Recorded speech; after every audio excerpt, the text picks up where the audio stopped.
Men's money has been named as one of the chief culprits in Wall Street's sudden downslide, but that subject is frequently clouded by language that's difficult to understand. Here once again to help us, my good friend Kermit.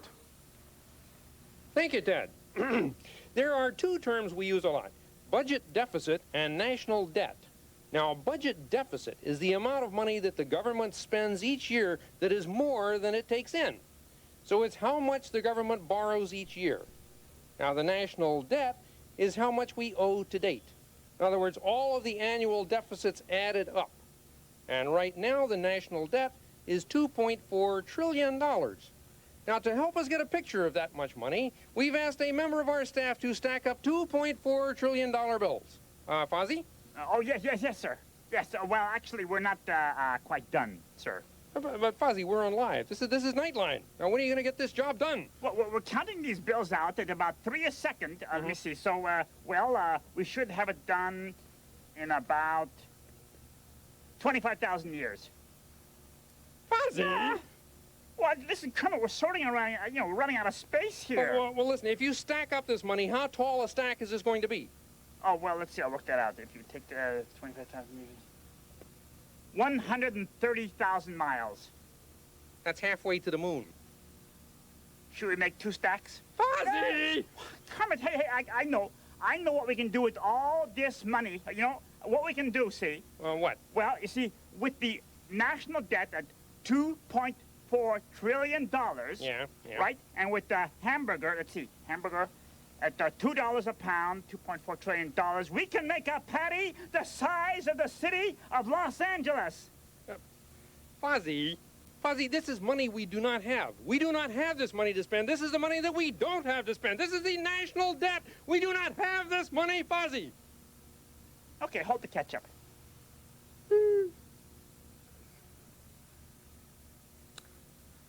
And once again, questions. Go ahead, sir. Ted, my name is Christian Hallaby. I'm a tax lawyer with Wilkie Farr & Gallagher, which is a New York Wall Street law firm. My question is to Congress, to Representative Markey and Representative Gray.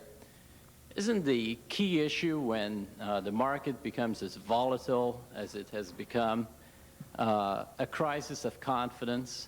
And doesn't Congress have a responsibility to act quickly?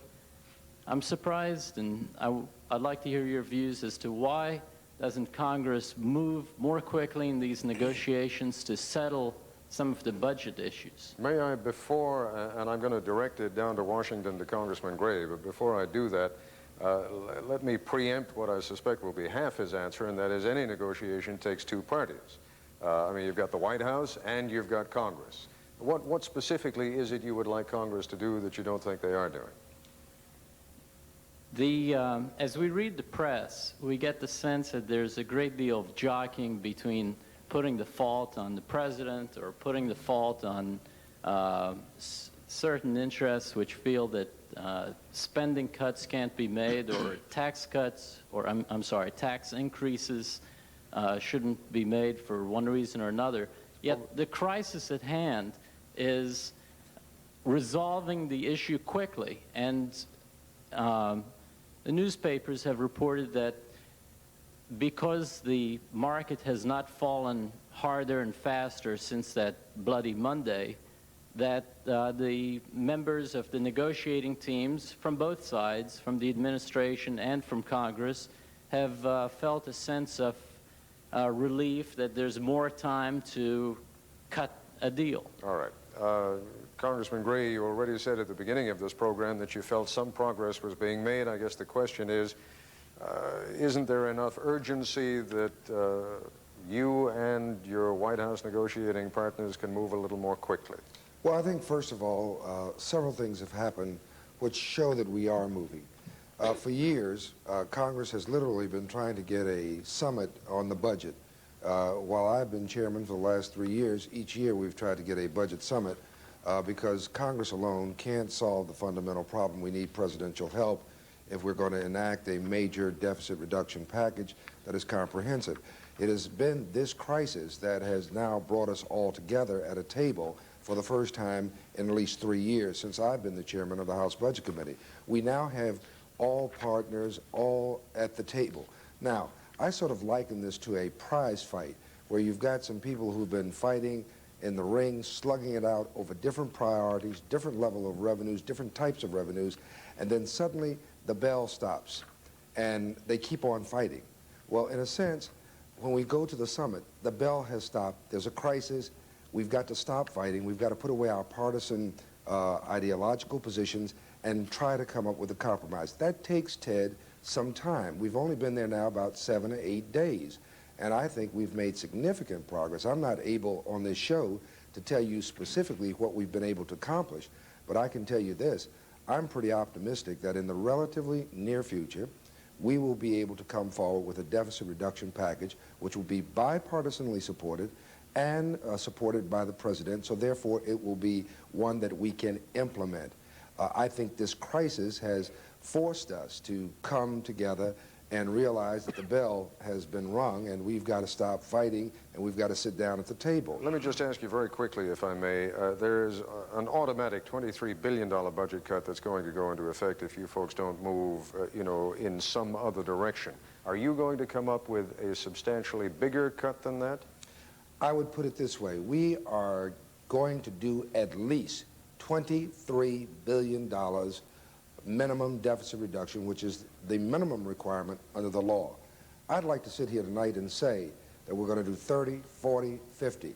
But the moment I say that, and the moment we come in at 29, or we come in at 37, or we come in at 45, everyone will say, gee, what happened? Why did you miss what you said you were going to do? And therefore, we'd send a bad signal to the marketplace. I think we will come up with a substantial deficit reduction package, which will be implementable over 2 years, which I think will send a very strong signal that we in Washington are going to try to get our act together and we're going to try to reduce the deficit. I'd say to that gentleman, you're right. We have been battling down here. The president wants increased defense spending.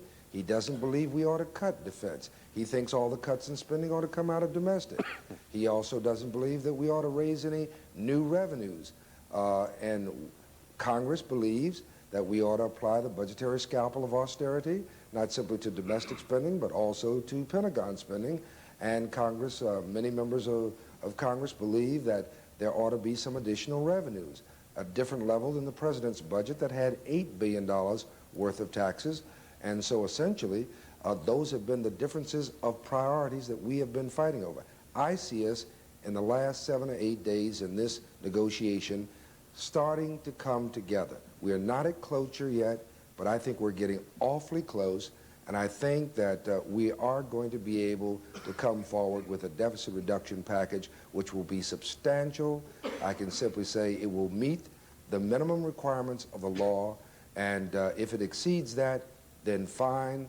I think it will send a very strong message to the marketplace. Congressman, I thank you. I'm encouraged by the generation gap to remind folks what the late Senate Minority Leader Everett Dirksen once said, $1 billion here and $1 billion there, he once noted, and pretty soon you're talking real money. We'll have some phone calls, and we'll have more questions from our audience here when we return in just a moment.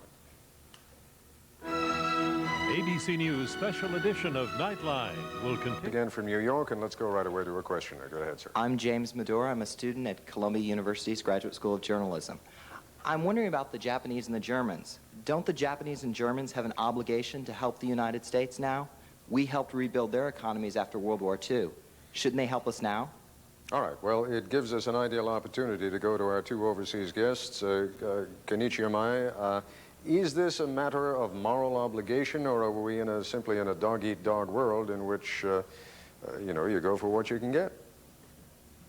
I don't think it's the issue of who's doing what or who should do what. I think the real economy worldwide is so interlinked. Without really understanding this interlinkage, we can't help each other. You know, if you look at the economy of the U.S., Japan, and Europe, it's good. The real economy has been pretty strong. However, there is no theory to explain what goes on in the interlinked world. For example, if economy picks up in the States, job is created in Korea. Nobody understands, nobody has the theory to explain this. As a result, we have a lot of interpretations going on. The problem has been these interpretations of what's going on in the world is out of order. And since this is the case, we start accusing each other. For example, U.S. thinks that weaker dollar will solve the trade deficit problem. Well, we adjusted the exchange rate by over 100%, and the U.S. Trade deficit is still at the same level. Unless U.S. economy, U.S. corporations decide to pull back their corporations from Mexico, Canada, Korea, Taiwan, the lack of export from the U.S. will continue. I think we need to understand the fundamental forces at work. And I think this is the most important thing. We need to understand what the U.S. really wants. 3 years ago, U.S. said, strong dollar for strong America. Now, U.S. said, Plaza is fine. Plaza agreement or Louvre agreement is fine. Now, because of the fear of the recession in the States, they say, forget about the exchange rate, and we're going to stimulate the domestic economy. It's important for us to understand what it is that the United States is going to do and what can we do about it. I think we need to sit down and understand these forces at work, and then when we understood all these forces, then we can begin to help each other. I think it's very important for us to sit at the table and disengage ourselves from this highly volatile world monetary situation. Mr. Uniman, in Frankfurt, I can't disagree, obviously, with what Mr. Omaya has said, but insofar as the German economy is concerned, as you pointed out a few moments ago, so much of it is dependent upon the exporting of German goods, largely to the United States, that it does seem to the casual American observer that if Germany were willing to export a little bit less, it might be able to help the United States out of a difficult situation right now. And to come back to the original question that the young man from Colombia asked, does obligation ever enter into this? We helped you after the Second World War. Is it now time for Germany to help the United States?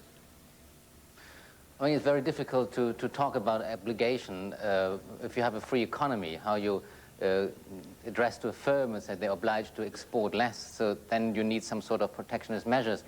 I think we need some sort of more cooperation. There is no doubt about it. And in some way, we are helping the American economy, even if we don't want it. The lowering of the dollar is a measure of helping the American economy.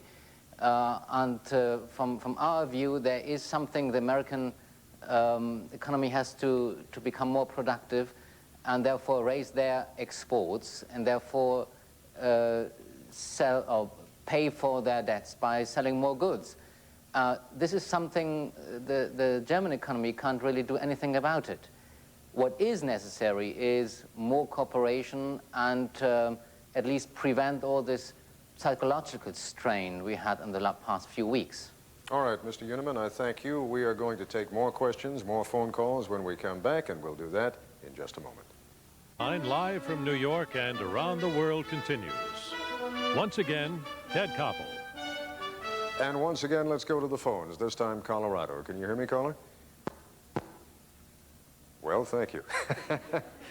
I'll tell you what, let's go to microphone B here in the studio. Go ahead, sir. Thank you. My name is Maceo K. Sloan, and I'm President and Chief Executive Officer of NCM Capital Management Group, which is the investment management arm of North Carolina Mutual Life Insurance Company. One of the problems that we've been hearing about is the loss of consumer confidence and the worry that consumers have had about their pension benefits and whether they're going to be able to receive their benefits after Black Monday. I think I would like your panel to comment on the fact that most pension plans have money invested in the stock market, but they also have a great deal of money invested in the bond market, in the real estate market, and in other type of investments that have not done badly. Since the stock market has crashed on the week before Black Monday and on Black Monday, the bond market has had an unprecedented rally. So all of that loss that you were talking about, Mrs. Quinn, earlier that was in the bond market back in April has been recovered. So They've had unprecedented gains. And the question then is what? So I would like the panel to comment on the fact that they should be able to reassure pension people that their pension benefits are not in danger, because the stock market can go down, but it doesn't necessarily mean your pension plan is going out of business. Cheryl Grutzmacher, that's your problem. It's not a problem. That was anticipated by most of the pension funds, all of the pension funds in America. They have broadly diversified asset classes. They are not dependent upon any single asset class. Most of the pension funds in America were overfunded. There was a surplus in those pension funds. They remain overfunded. The time horizon in a pension fund is also of importance. It is not tomorrow. It is not next week. You assume that the corporation is an ongoing entity. As that entity continues, there are more people coming into the workforce as there are people who retire. So the pension fund goes on to infinity, and the pension benefits are promised to each individual as they retire. So no need to worry. There is no need for anyone in America to worry about the promise of their pension benefit. I'll tell you what, as we have gone to longer answers during the course of the last hour or two, we have left out some of the things we have to do. One of those things, the poll. I would like to come back now with a few of the questions, and if you want to give answers, what is a bond? We'll be giving you the answer to that after the commercial. Is anyone in your family in a pension plan? And the third of the questions that we put to our nationwide audience, will the decline in the market reduce pension benefits? Your opinions. We'll come back with those answers in just a moment.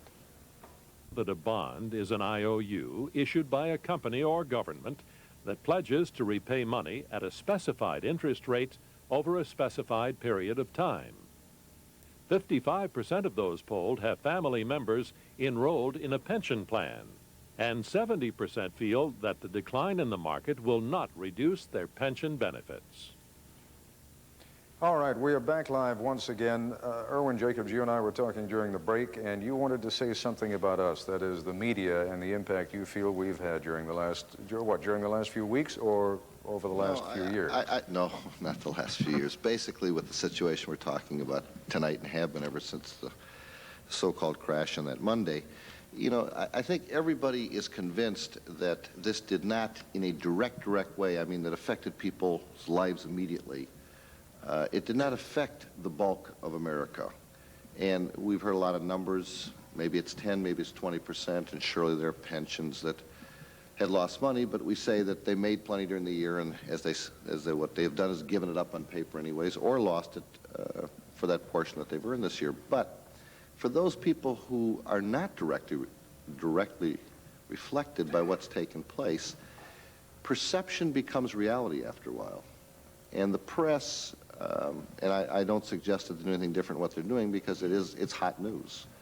People keep reading about something, the awareness to it and the perception they have becomes reality. I may not think I'm affected, but I truly am affected because I'm hearing about it everywhere I turn around. All right, question. Such as the Christmas season we're talking about. Whether people are going to buy. Well, you can create that problem by the fact of just keep talking about it enough. Tell people you haven't got the money you think you got, and they look in their pocket and they got $10, but they don't really believe it's $10.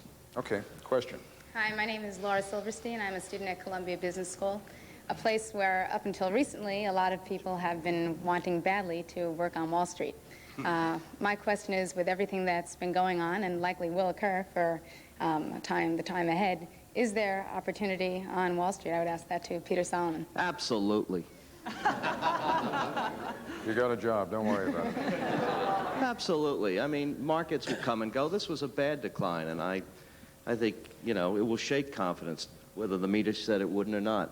And Wall Street has expanded, and we probably expanded too much, and we've gotten hurt, and we've reassessed and looked around.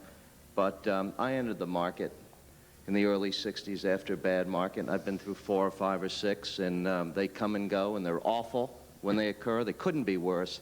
There is always opportunity. All right. Folks, what we're going to do now, we are really coming to the conclusion of this program, believe it or not, after 3 hours. We have a couple of things, however, that we had planned to put at the end of this program. They are rather special, and we want you to see them. One in particular, a piece by our correspondent, Jeff Greenfield. We will have that when we come up. I'd like to warn our affiliates that we're going to take not only our television affiliates, but also our radio stations, just a few minutes beyond our allotted time. I hope you'll stay with us. I think you'll find it's worthwhile. We are now ready for another stock market term definition, and here to give it to us is Sam the Eagle.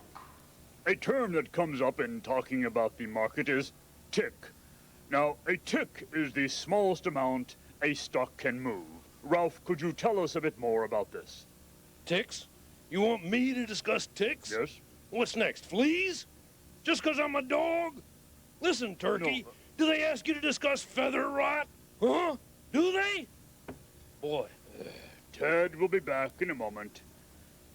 What's that? A pumpy, in case you haven't heard, is a previously upward mobile person. What are we talking about? Here's Nightline correspondent Jeff Greenfield. Once, a place like this would have echoed with the sounds of the triumphant young professional, with giddy talk of high six-figure incomes, high five-figure autos, the perfect meal, the perfect wine, the perfect vacation, the best of everything. But now, as the days of wine and roses yield to the bleak nights of weeds and wormwood, a different kind of sound is heard, a lamentation for the privileged sliver of a generation. You can almost hear it all around you, the sound of the yuppie blues. I got out of college just a few years ago. I went down to Wall Street to roll in the dough. The market was bullish, my income was high. But since last October, all I do is cry. They call me a yuppie. Oh, and it hurts to hear them laugh. I'm just going to keep my eye out the window of my office building to see if anybody starts jumping. That's about it. My lifestyle is sinking like the stock market graph. We say shine them up. They say, I can't afford it. Each day at the market, I made money, of course. Had a house on the ocean, had a ruby red Porsche. I had my weekends at Aspen, spent my winter in Spain. Now they're talking recession. I can't stand the pain. Oh, they call me a yuppie. Oh, yeah, and I love to hear them laugh. Parasite is someone who lives off the flesh of another one, which is probably your broker. My future is sinking like the stock market graph. I've learned to operate a broom, and I'm happy about that. So now I'm waiting tables, and I'm living at the Y. I'm not asking for your sympathy. I wouldn't even try. I'm looking at my future, and all I feel is fear. I've never lived on less than $500,000 a year. Oh, they call me a yuppie. I'm everybody's favorite clown. Let us pause then and raise a toast to the passing of this fragment of a generation. And if this truly is the end, we should pause also and ask why there is no one here to mourn. Jeff Greenfield for Nightline in New York. Oh, why didn't someone tell me someday the market might go down? Do you hear me? Stack, I can't hear you. The lyrics were Jeff Greenfield's. The performer was Jim Finhagen, the set designer for ABC, who incidentally designed the set that we're on right now. And this is the end of the program. It has been a long evening, I know. I am grateful beyond words to all the very important people who have been with us and who have joined us via satellite around the country and around the world.